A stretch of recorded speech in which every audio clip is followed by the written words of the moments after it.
स्थानीय विधायक नैनी राजेंद्र रेड्डी ने कहा कि 6 से 21 जुलाई तक ऐतिहासिक श्री भद्रकाली मंदिर में भव्य रूप से श्रीकांबा उत्सव आयोजित करने के लिए सभी व्यवस्थाएं की गई है। वारंगल शहर के ऐतिहासिक श्री भद्रकाली मंदिर में आयोजित एक संवाददाता सम्मेलन में स्थानीय विधायक राजेंद्र रेड्डी, भद्रकाली मंदिर के मुख्य पुजारी भद्रकाली शेषु, कार्यकारी अधिकारी शेषु, भारतीय अधीक्षक, इस अवसर पर विजय के स्टाफ और अन्य लोगों ने भाग लिया।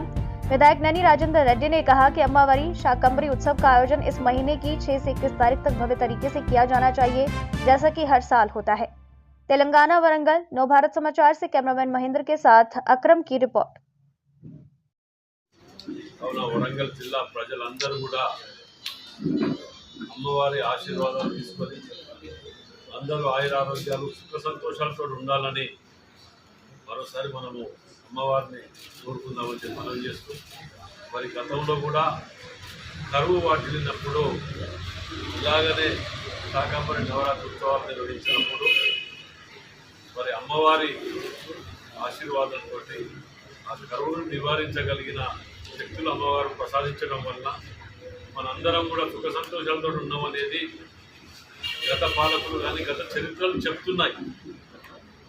వాటిని అనుసరిస్తూ మరి పెద్దలు మరి అయ్యగారు శేషయ్య గారు ఆధ్వర్యంలో ఈవో గారి సారథ్యంలో వీటిని చాలా ఘనంగా నిర్వహించుకోవడానికి, అదేవిధంగా ముఖ్యమంత్రి గారిని కూడా వచ్చే విధంగా ఇన్విటేషన్ కూడా మేము ఈ రేపేళ్ళలో ఇవ్వబోతున్నాం.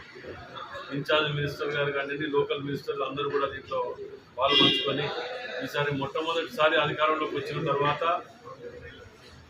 ఆడవీధులు వీటన్నిటినీ కూడా ఇన్స్పెక్షన్ చేయడానికి కూడా అదేవిధంగా మంత్రులు శ్రీనివాస్ రెడ్డి గారు వస్తాను కూడా చెప్పడం జరిగింది.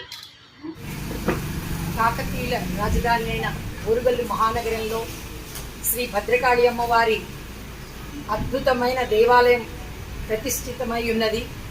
ఈ యొక్క దేవాలయంలో శాకంబరి నవరాత్రులు 6/7/2024 నుండి 21/7/2024 వరకు అద్భుతంగా జరపబడుతున్నాయి.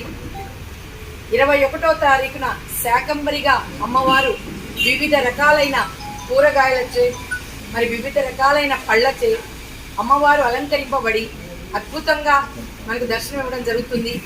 ఆ యొక్క తల్లి ఆ రూపాన్ని మనం కళ్ళతో చూస్తే చాలు, ఆ తల్లి ఆశీస్సులు పరిపూర్ణంగా అందరికీ దక్కుతాయని ఎన్నో వేల మంది, లక్షల మంది భక్తులు మరి అమ్మవారి దర్శనానికి